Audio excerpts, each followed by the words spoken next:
Hey Mark, how's it going? Good. Yourself?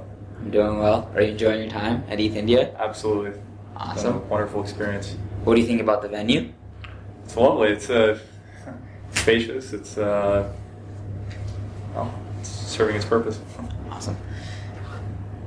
Just, how did you first find out about Ethereum? Well, I'm fairly new to the Ethereum space, to be quite honest.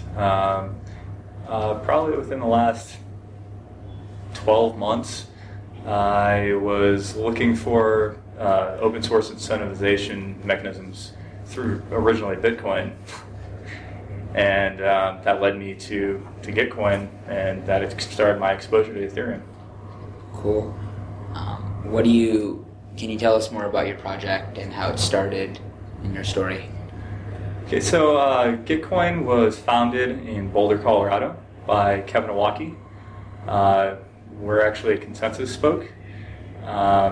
We promote open source incentivization and freedom, financial freedom and independence for open source software developers. And our main goal is to essentially grow open source.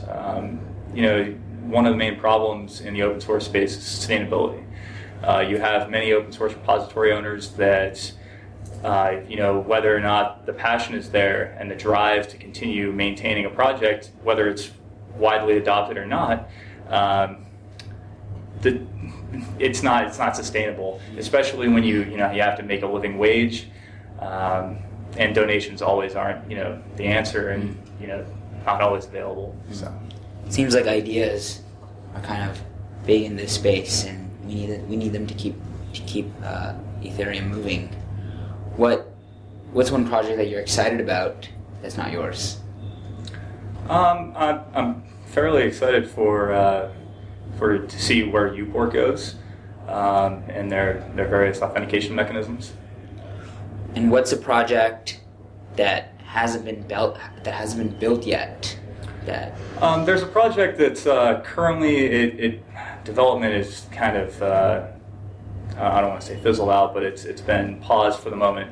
But there's a decentralized Git initiative called Mango that's, I believe, going to be picking up more development moving forward. But decentralized Git service, it just seems like a natural next step. At ETHIndia, it seems like curiosity is a big driver. You have a variant of hackers from beginners to experts. What are some of your experiences with the hackers you've talked to? There's so many ideas floating around in the space. Varying experience levels. It seems like we've been receiving quite a few questions, but overall, the curiosity of the crowd is just it's quite high. Yeah, it keeps me going too. What's your favorite part about ETHIndia? Honestly, the participants. I mean, the hackers. They're so inquisitive and just so eager to get their project going. Get this MVP going. Just that motivation. It's just it's very inspiring. Right, and so going off like the motivation, the energy, it's what keeps the volunteers planning the event 2 months in advance and staying up all night. It's what keeps the hackers arriving early and sleeping on mattresses. How do we keep that momentum going post ETHIndia? I would say continued engagement. Obviously, I'm sure you're curating some kind of list of participants, sponsors, mentors. Just ongoing meetups, regularly scheduled meetups, whether it's just various workshops or even just get-togethers that people can come out and give lightning talks, things like that. Just recurring events, whether they're small or large. Awesome.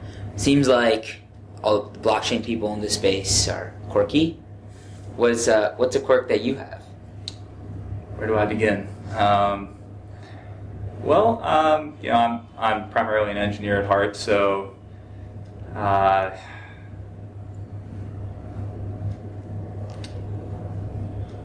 I would say probably public speaking and being interviewed. I just don't deal well with it, I suppose.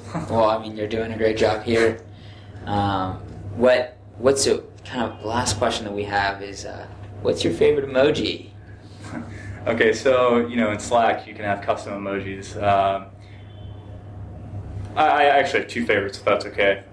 If you That's ever not seen, okay. Oh well, I don't know if I can continue that.